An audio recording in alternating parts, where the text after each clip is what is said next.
Is here today, and we'll get going here in just a second. But just a couple of quick notes before we begin. Keep in mind that the AI Writing Summit 3.0 is brought to you by High Level. And not only will we have two special sessions called AI Powered Community AI Powered Community, and then the AI Blueprint, turning customers into raving fans. And those are both hosted by Emma Jackson. She's the senior manager of product marketing over at High Level, and so look for those in your dashboard today and Thursday. But there's also going to be a live raffle on Friday, midday Pacific time, and you could win a brand new Apple iPad. So be sure to check that out. It's free to attend, but you do need to register. So you'll need to click the button on this page. There's buttons on most of the pages on the site for that. And Elisa has just put the link to that in the chat box there as well. So be sure to show up on Friday. You might win an Apple iPad, but you do need to register for that. So be sure to get that done. Also, don't forget to grab your copy of the AI Writing Summit 3.0 Gold Pass. It'll give you lifetime access to all the recordings and transcripts from the entire summit, including both the keynote interviews and the panel discussions, as well as the special presentations that we just talked about. Plus, you'll get over $6,000 worth of courses and masterclasses and workshops and prompt engineering tutorials and all sorts of other resources, and you get it all for less than you probably spent on a full tank of gas for your car. You'll notice that in some of the keynote interviews, I mentioned the Gold Pass, and I mentioned that it was over $4,500 worth of courses, but that has grown since we did those interviews. So there's actually well over $6,000 worth of stuff in there right now. So be sure to click the link on this page. Elisa has put it in the chat box. Click that link and jump over and grab your Gold Pass right now before life gets in the way. So we're going to do about 45 minutes here this morning and do a deep dive into balancing authenticity and automation. In other words, navigating the human AI creative frontier. This discussion is going to focus on the practical and philosophical challenge of maintaining genuine creative expression while leveraging AI tools for efficiency. Now, if you guys have questions as we go ahead and drop those into the chat box, and Elisa will keep track of those, and we'll take about 10-15 minutes at the end there and make sure that we get all your questions answered. So let's meet our panelists today. Now, is Esty here? Esty is not here. Not yet, no. Okay. And so first of all, we've got Dawn Morgan. Dawn Morgan helps you build an authentic, scalable business that reflects your personality and values. As the master coach and founder of Abundance Connections, she's helped thousands grow businesses rooted in purpose, process, and community. Welcome, Dawn. And next up, we have Anna Fox, coming from an acting, writing, and teaching background. Anna founded the Dalkey Creates Writing Festival and was head judge for 2 international writing competitions. And so welcome, Anna. And next in, we have Angela Heath. Angela is the CEO of TKC Incorporated, is a 6-time author and recipient of many national awards.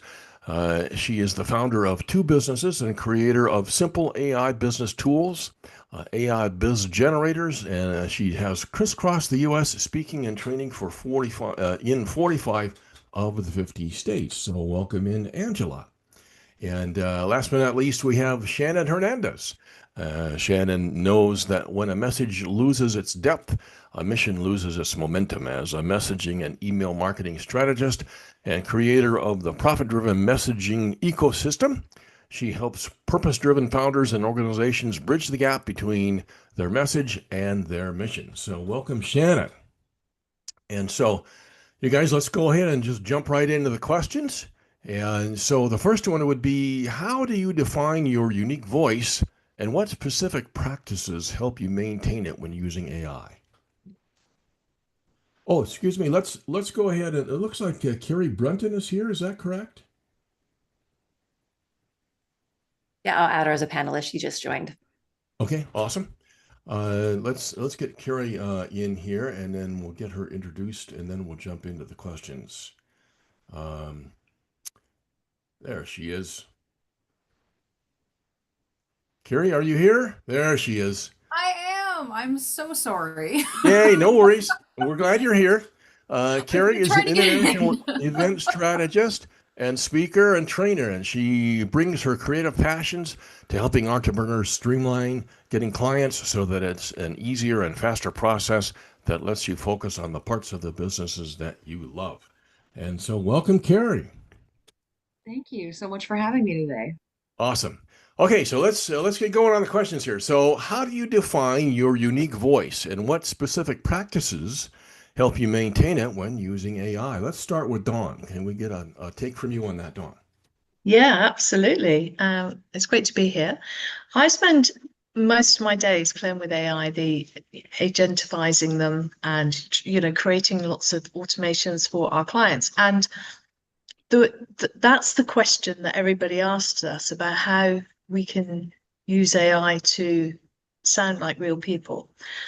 And to some extent, we can't at the moment, but it is getting much better. And I think a lot of the new skills we need to learn is in the prompting, in the, it's sort of rubbish in, rubbish out. If you don't learn the skill of prompting, telling it exactly who you are, what your messaging is, what your language is like, then it's not going to give you anything that's particularly useful.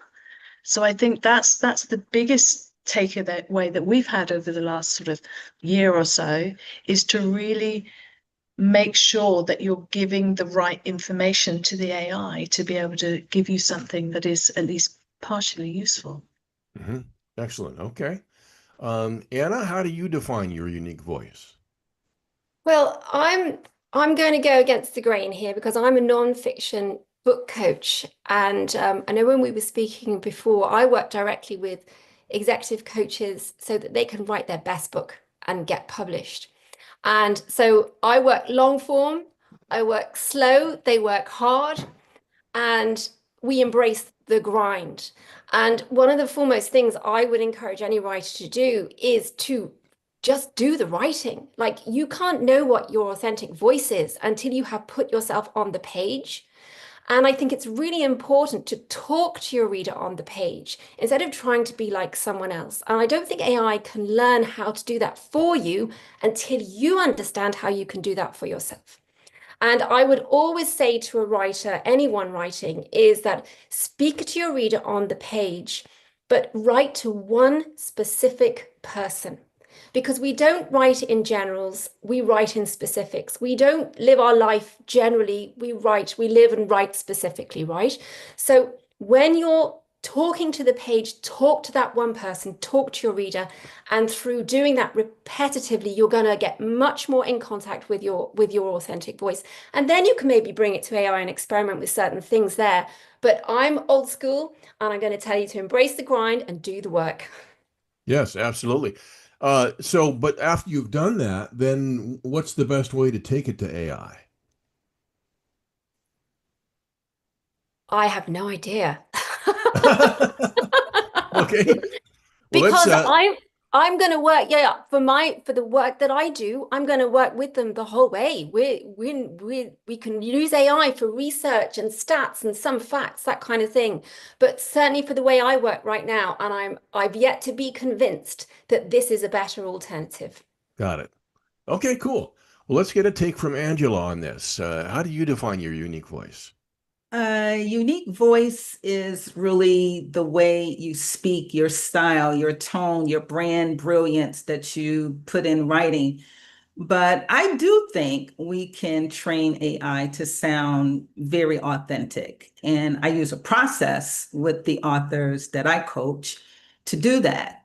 And some of that starts with understanding what your voice is, but we can use AI to analyze our voice. We just upload the information whether it's video, audio, it doesn't matter. We upload it and we have AI analyze it for us. Now, it may not be exactly 100%. There are other things we can do. We can add our brand brilliance, our brand speak, and these are the kinds of things that I do with my clients. And so their output is very much like their voice. You're always going to edit regardless. So the editing won't be as heavy if you train the AI on your voice. I think it's pretty good. It's gotten much better than 2 years ago. Awesome. Great take. Thank you. And then Shannon, let's get a take from you on that. Yeah, hello everyone. So I work at the intersection of what I call messaging strategy and human-centric soul words, words that land in the soul of the humans reading them. And so one of the things I've been working really hard, not only in my own brand, but with our clients around the world, is this idea of developing your point of view before you prompt. And it's much like Dawn and Anna said, is let's take a beat, let's take a step back, let's write actually our point of view on a piece of paper, what we believe, and then use that with the prompt that we develop to really not lose the resonance and the relevance of the message. And that's really important for anyone to do in any capacity, is if the message that comes out, no matter the way that anyone or anything has written it, is not relevant to what's going on in the context of the buyer, the reader, the listener, however you're using that message, it will not resonate. And so I work at that intersection of strategy, relevance, resonance, and getting people to really develop their point of view before they ever put a prompt into AI. Awesome. Thank you. And then Carrie, how about you? I think so much of our authentic voice comes from how we actually speak. And the problem is that as soon as we try to go and write, a lot of people get this fear that we have to become more formal, we have to take on different language and different structures, not realizing that the way we speak is actually much more appealing to most people. And so I think your authentic voice is the one that comes out when you open your mouth and talk. And so similar to what Angela is doing, what I encourage my clients to do when they are trying to write out their speeches and their marketing pieces with AI is a couple of things. One is to download videos of you talking and take the transcripts and put them into AI and say, please use these as a reference for so-and-so's voice, because AI has a wonderful memory now. And because it's constantly trying to learn. And so mine will actually say to me, do you want this in Jay's voice? Do you want this in Anna's voice? Right? Like, as I ask it for things. So giving it lots of reference material is the best thing you can do. And if you don't have a bunch of videos recorded of you talking that you can do that, you can just talk into AI. Almost all of them have voice to text features now. So just say what you want to say. Stop trying to be fancy. Perfect. Okay. So everybody's using AI as a collaborator. And so I think certainly I'm getting from the panel here that that's the best way to use AI. And so how do you use AI as a collaborator rather than a shortcut or a replacement to your writing? Dawn, let's go with you again. Yeah, I think a little bit like Anna said, the research and the gathering of information has proved really, really helpful. And also for some of our clients, they don't really know. Some of them are very new and they don't really know which direction they want to go in. So we can plug in a whole load of elements to what they might want to do, what their passion is, what their interests are, what their skill set is, etc. And it comes up with lots of nice ideas. And it's a really good starting point for those people who are really sort of saying, well, I could do, there's lots of different things I could do. What are the options here? But as an agency, we use AI much more for automation, to take away some of the stuff that people don't want to do. We're using it as voice and communication and Q&A, where chatbots, where people are just asking simple questions. And we use High Level as well as an agency, and therefore, our clients can come into and our chatbot and say, how do I do this? Can you remind me where I find this? Because we programmed it. So we use it in so many different ways. We can't really pinpoint one. And it took us a while to really embrace it. Like a lot of people, we were thinking, it's not very good. And for me, being British, everything was far too American for me to start with. It was really bugging me that the language that was the input there was very American and didn't reflect the European sentiment at all. I live in Spain now, so I'm sort of more European than British, but the sentiment is very different, and the language structure is very different. So you find that that's changed now, or have you managed to sort of train it that way? I think with using agentic AI, you can choose, what you put into the knowledge base. So you can choose the content. So yes, I tend to pull in a lot more stuff that I resonate more with. So whereas beforehand, it was a language learning model, you just had whatever it had. Nowadays, you can actually input a lot of information. So as long as you input things that are more your voice or our clients, obviously we have a lot of US clients, so we use their language there. But if I'm doing stuff for me, then I want my voice to come out. So it is really about, we can program it now. We're not reliant on what was pre-programmed so much. Great. Okay. Anna, how about you? I think one of the most valuable uses for it now in my work with clients is in the book proposal the marketing segment of the book proposal, where people really need to know more about where their ideal reader is and how they can reach them. And AI is super useful for doing research quickly, right? And I know for writers, one of the biggest problems that they have is going down research rabbit holes and getting stuck there and literally for years on end. Whereas now they don't have that excuse anymore. And we can really kind of get them to the important parts, which is actually the creative stuff and the whole, transformation process for the reader and the narrative drive and all the juicy stuff. But really for the ideal reader research, so you know where to find them, because that directs your placement for your marketing. And it shows also that for a potential agent and publisher, it shows them your route to market. So it makes you an easier pick for giving you, a book deal or for an agent to take you on. And then also researching your competitive titles. Again, you've got to have that in your book proposal. And even researching the platforms, because I work with people who may not have much of a, online presence, but they now need to. And publishers want to see people having an online presence. But where do they go? And people's instinct is I need to be on everything. But you don't need to be on everything. You need to know where your reader is and find a way to put yourself in front of them, so there's less friction between your reader and you and the book, right?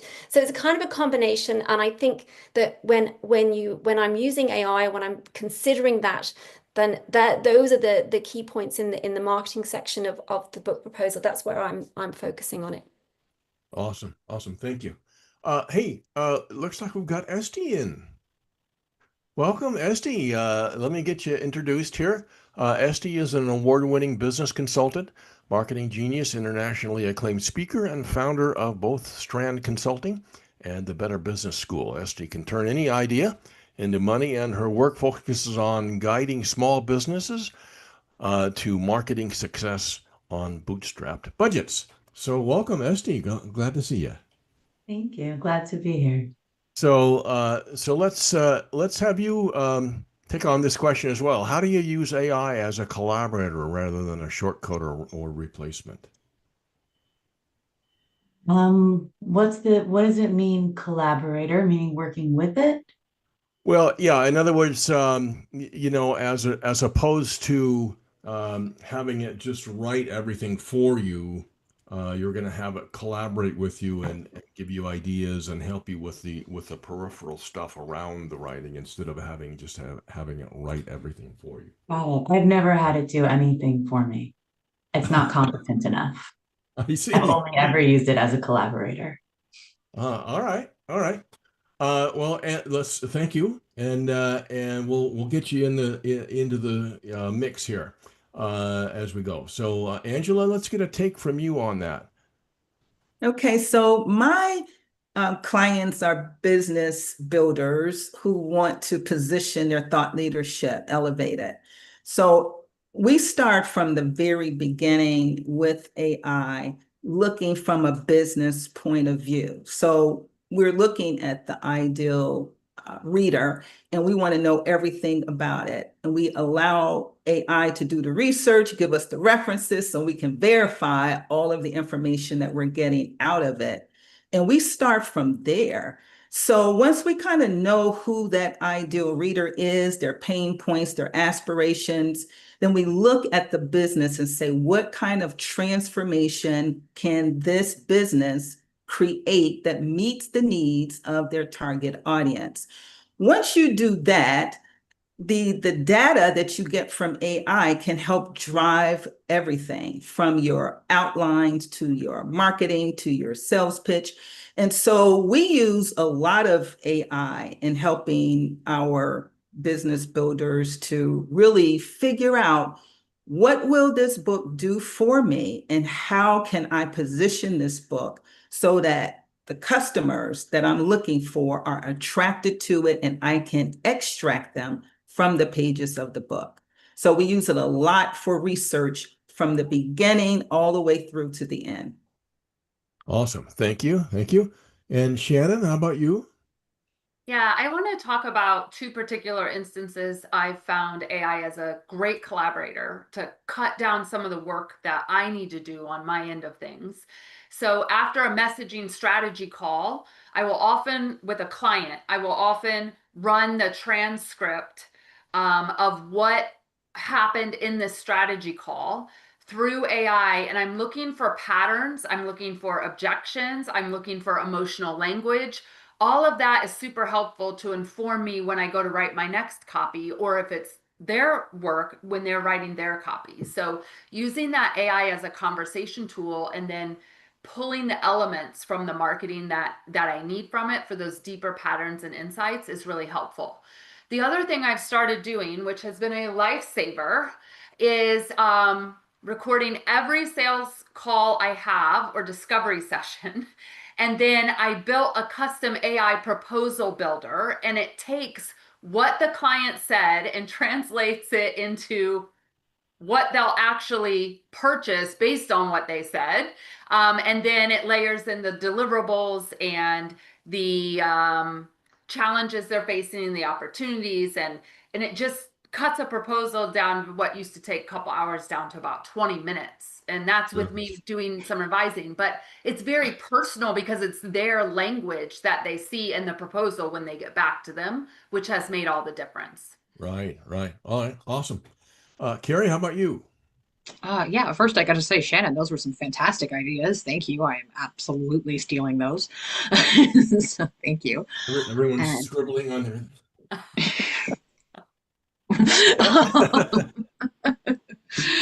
So I'm a speaker trainer and an event strategist, right? So for me, I set a very clear line of, there are things that AI cannot do. AI cannot get on a panel and speak for me, and AI cannot host an event for me, and AI can't host my clients' events for them.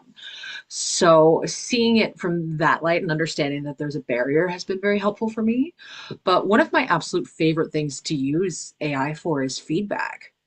And, here's my bio for an upcoming event. Do you think it's punchy enough to make people want to come hear me speak? Here's the chapter I wrote for this book. Does it drop enough subtle conversion points? Here is this portion of my talk. Is my pitch strong enough? Little things like that. And AI actually makes some phenomenal suggestions.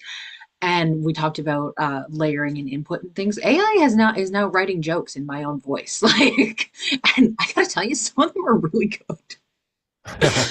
So, and which is great for me because when I use it, like I especially use it when I'm having an off day, or if I'm trying to do marketing copy for an event and I'm hitting a block.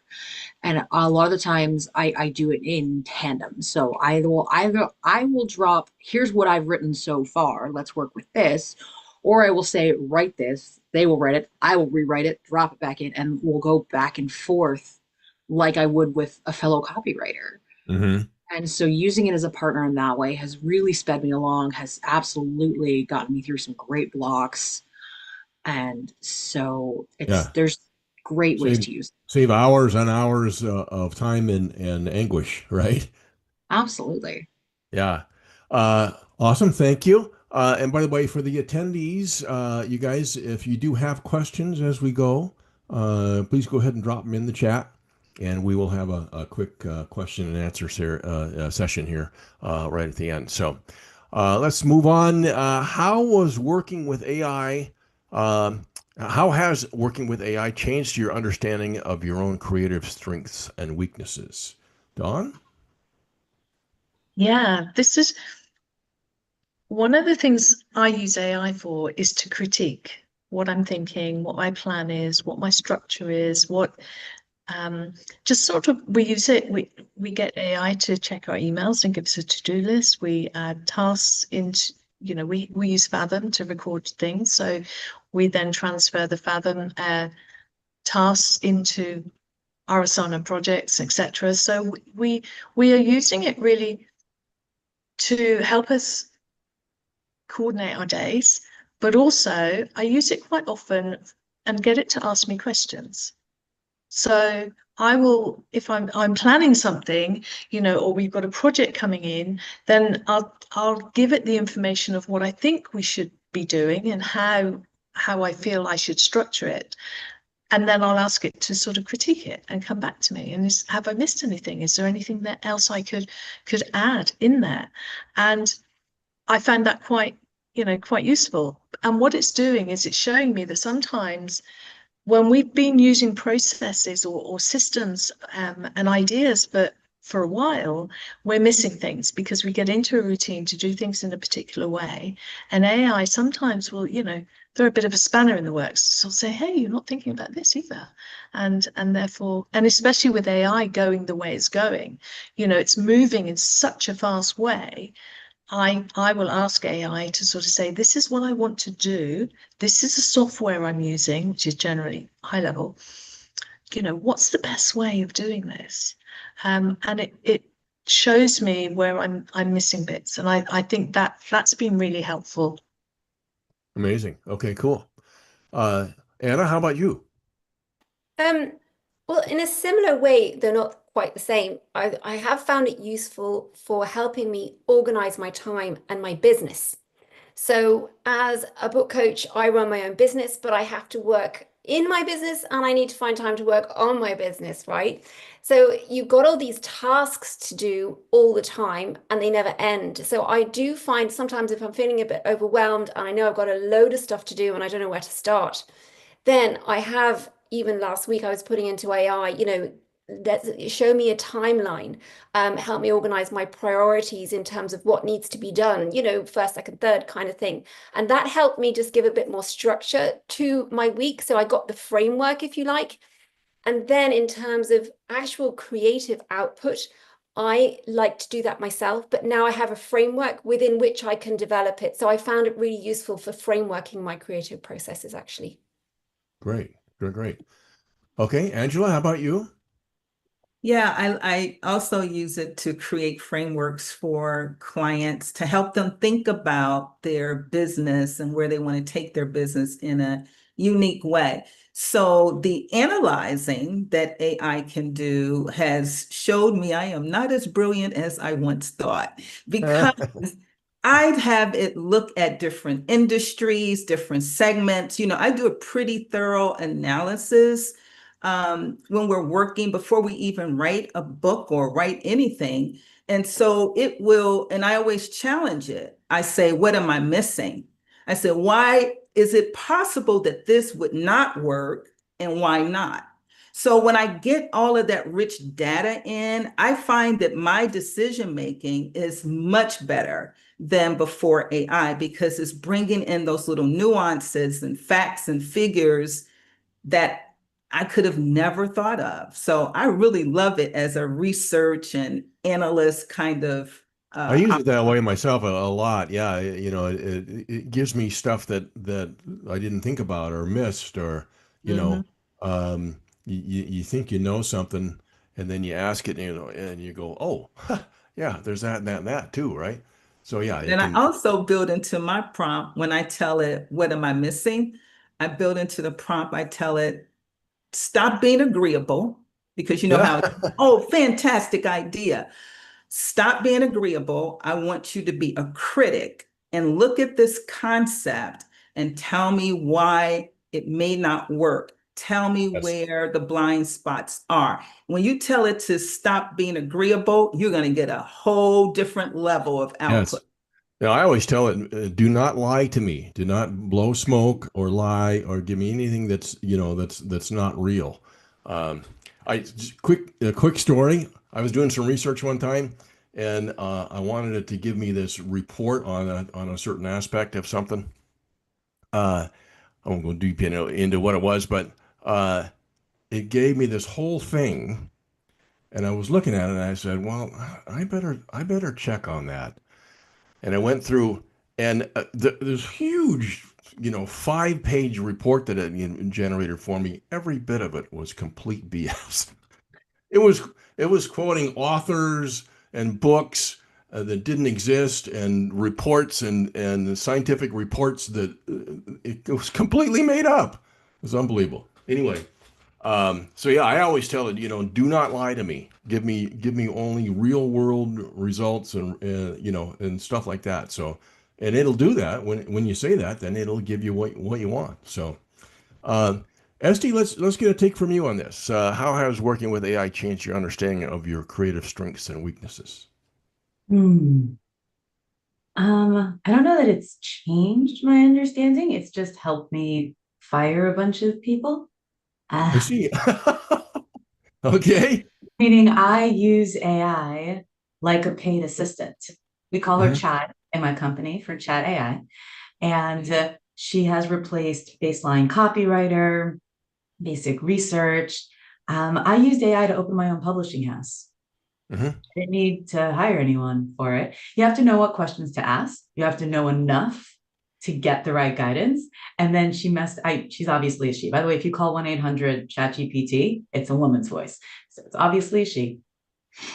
I She see. messed up and she told me something wrong. And it messed up a whole timeline for a book launch that I did earlier this year. Mhm. And I was so mad. It was like 1 a.m. I was like, I wouldn't have stayed up until 1 a.m. following your instructions if I had known that timeline. And she's like, I'm so sorry. You are so right. I am so wrong. You don't deserve this. I was like, you're getting mad. You're like, it's so unfair. And I was like yelling at it in like all caps because like, what else do you do at 1 a.m? Yeah. And you can't and you can't fire her. Right. I think you do, yeah. Yeah, but I was able to really minimize expenses in the company. Like my baseline copywriters are all gone. I just don't need Yes. them.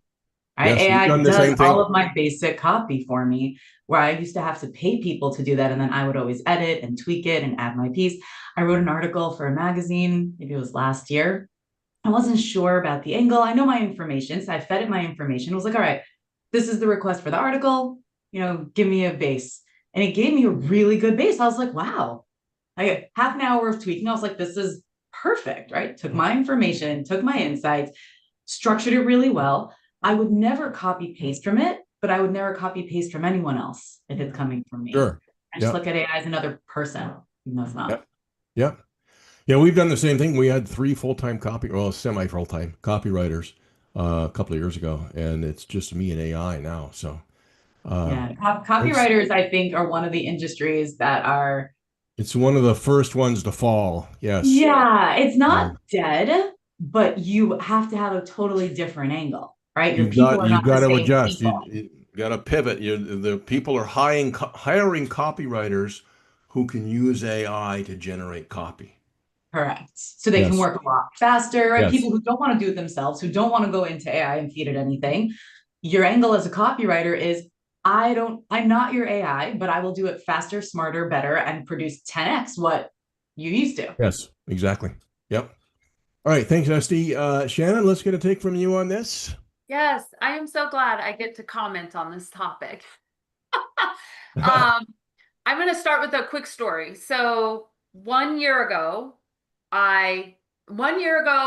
this week, actually, I opened AI for the first time. I am the latest adopter of all adopters of anything. That's just my style. It's how I do it, right?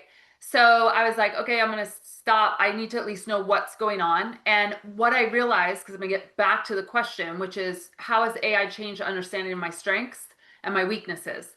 The strengths are that I realized within 4 weeks, 6 weeks of using AI, it could not do what I do as a messaging strategist and get to the emotion and the psychology of messaging that moves people to take action.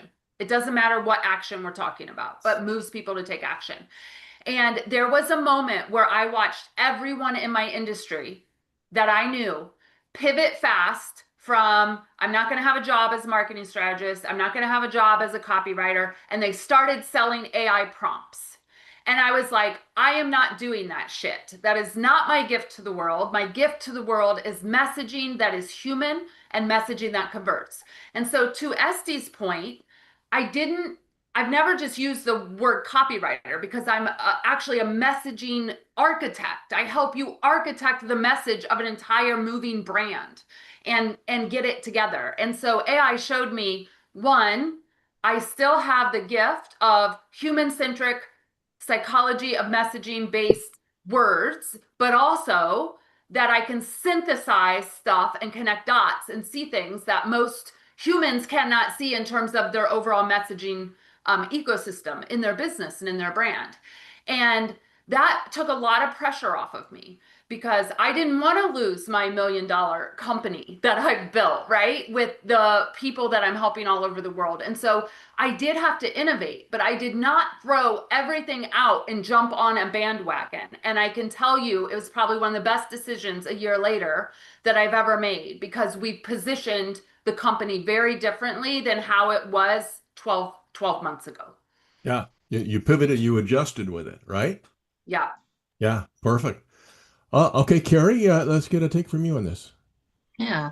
So, loving the thoughts from the rest of you. Thank you so much. And so AI has sharpened my sense of my strengths. It really kind of confirms it and drives it home because, like Shannon, a lot of time AI gives me copy and I read it and go, I can write better than this.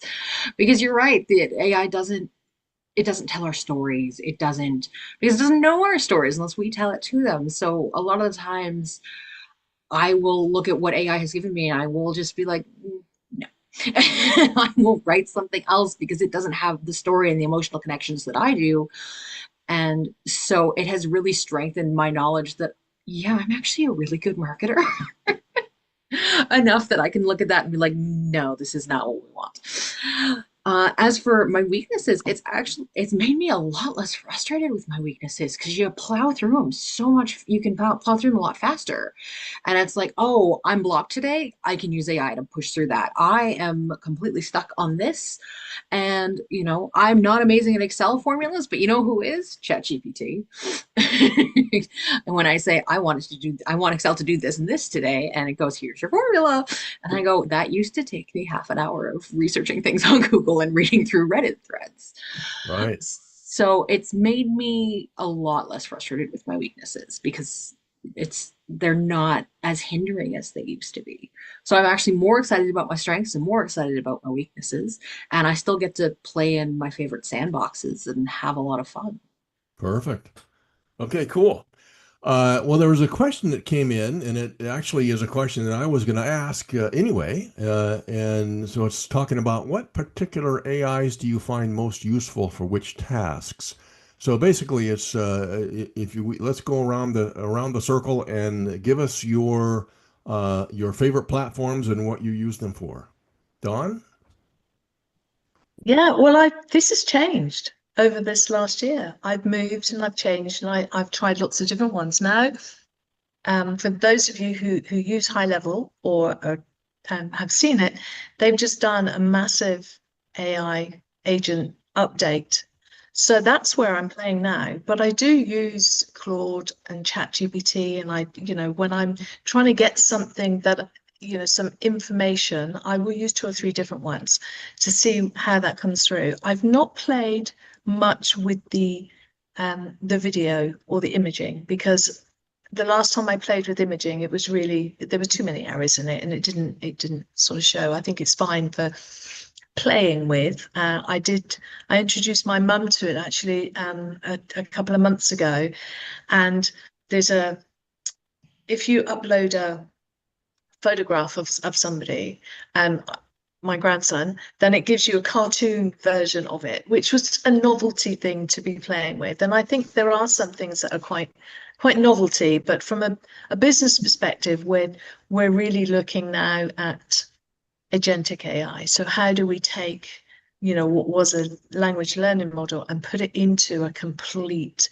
detailed process to produce something at the end that is incredibly useful in whatever we're looking at. So whether it's about, chatbots or SMS, AI communications, or whether it is processes or helping the business, because our agent looks at the emails and then it will work out what clients are asking and then fire it off to various team members to take action. So, and I think with all the different AIs, most of them are based on ChatGPT anyway. People just package them differently. I like the fact that High Level has all the bits that you need to be able to link everything up. So that's what we primarily use. Awesome. Okay, and then Anna, what's going to take from you? Yeah, ChatGPT is plenty for my needs, and I've never had a situation where I haven't got what I needed from it. So now I just have it open. So I haven't even bothered trying others. It's just working for me. And then if I want to get something kind of really short and snappy now, and I sort of just type something into Google, you can get a summary of something quite nicely that isn't too much. It's not a conversation, it's an overview. And I find that very useful. And it's a useful technique as well for clients. And also what I'm finding is when I'm asking it to do research, it comes up with links for the articles. And sometimes the articles it connects to are really useful and informative. And they give me resources to share with writers as well. So I find that that's really useful. Awesome. Angela, how about you? I love Perplexity for research. It does very deep research and it always provides you with the references so you can go back and make sure that they're good. I love Claude. I go between ChatGPT and Claude. I usually start with Grandpa, that's ChatGPT, and have him run something. Then I take it over to Claude and have Claude run, because Claude is a much better writer than ChatGPT. The latest thing that I'm really like, I don't run after all the new tools. There are just too many of them. So I have like my set of tools that I use for different things. Like I use CapCut for making videos for social media. It's very easy and intuitive to use. But the thing that I'm on now is Lovable. I'm just starting, but it is a way for us to create our own apps, our own AI tools that are more extensive than just a GPT over a ChatGPT. So I can't wait, because I have had this idea for an app in my head for such a long time for writers, for business builders and writers.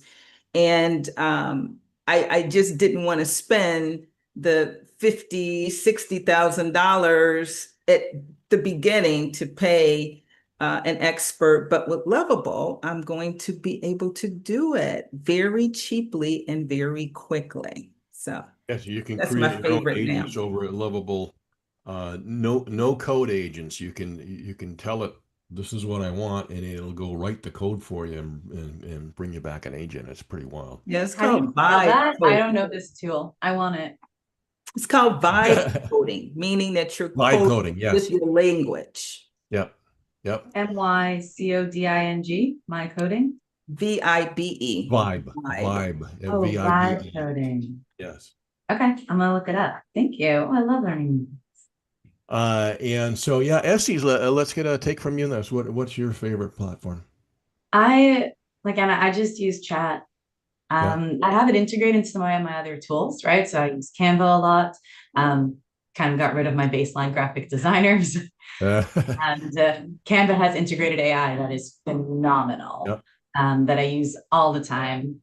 But for all my general stuff, I think I've only ever paid for chat twice, like 2 months of their premium. I've always just used the basic because it's been enough for me. Right. That is my main AI. I find that it does everything. I've not found a need for any other tool. So that honestly is my favorite one. It's so flexible. And then if you need, like the one time I paid for it, we were putting in all of our transcriptions from a bunch of trainings and I needed it to summarize them. And so that was just too much volume for it to handle on the free version. So that's when we upgraded. Yeah. Okay, cool. Thank you. And Shannon, how about you? Yes, the late adopter only uses chat. Okay. GPT. That's it. All right. Perfect. To Angela's point, I had been using Claude for writing our emails, our outreach emails, and it really was doing a good job. But then I tried Chat GPT 5, and I've switched over there now because it's been doing a really good job for me, on writing. So, Carrie, how about you? So I'm going to jump on the basic train and just be on ChatGPT. I'm sure I have some other things that AI is integrated to. I like Don. I have several clients who are on Go High Level, so I work with that from time to time and things like that. But I get very impatient about training AI because you have to teach AI to really give you what you want, right? And so the idea of trying to take all of the history that I have input into ChatGPT over the past 2 years and give it to some other AI so that it will give me similar high quality results and be in my different clients' voices and branding tones and all the things that I have lined it up with drives me absolutely insane. And I will stab my computer if you try and make me do that. I really like my computer, so let's just stay with ChatGPT, okay? There you go. All right, nothing wrong with that. Well, listen, guys, we have run out of time, and so I want to thank all of our panelists for being here. It's been an amazing conversation. Keep in mind that the AI Writing Summit 3.0 is brought to you by High Level. And not only will we have 2 special presentations called AI-Powered Community Building and the AI Blueprint, Turning Customers into Raving Fans, hosted by Emma Jackson, the Senior Manager of Product Marketing over at High Level. By the way, the AI-Powered Community Building will be today at noon, so in just a couple hours, so look out for that. But also, there's going to be a live raffle on Friday, midday Pacific time, and you could win an Apple iPod. An Apple. I always get that wrong. An Apple iPad, not pod. And so the raffle is free to attend, but you do need to register. And Elisa had just put a QR code on the screen there, so you can scan that. There's also a link below on the page. If you want to just click on that as well. But go ahead and get signed up for that, and then we'll see you there on Friday. Also, very important, do not forget to grab your copy of the AI Writing Summit 3.0 Gold Pass. It'll give you lifetime access to all the recordings and transcripts from the entire summit, including both the keynote interviews and the panel discussions, as well as a special presentation that I just talked about. Plus, you'll get over $6,000 worth of courses and masterclasses and workshops and prompt engineering tutorials and a whole bunch of other resources, and all for less than probably you spent at Starbucks last month. So I believe Lisa, yep, Lisa has put the link on this page. So go right now and grab your Gold Pass before life gets in the way, and make sure that you get all the benefits of that.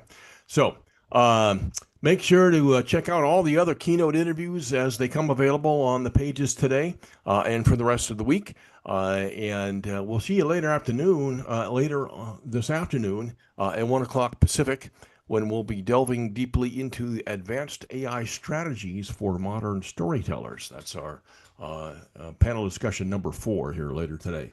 And so again, thanks everybody for being here. Thank you to all of the panelists. Really appreciate everybody's input. It's been awesome. And so, yeah, we'll just be in touch, and we'll see you at the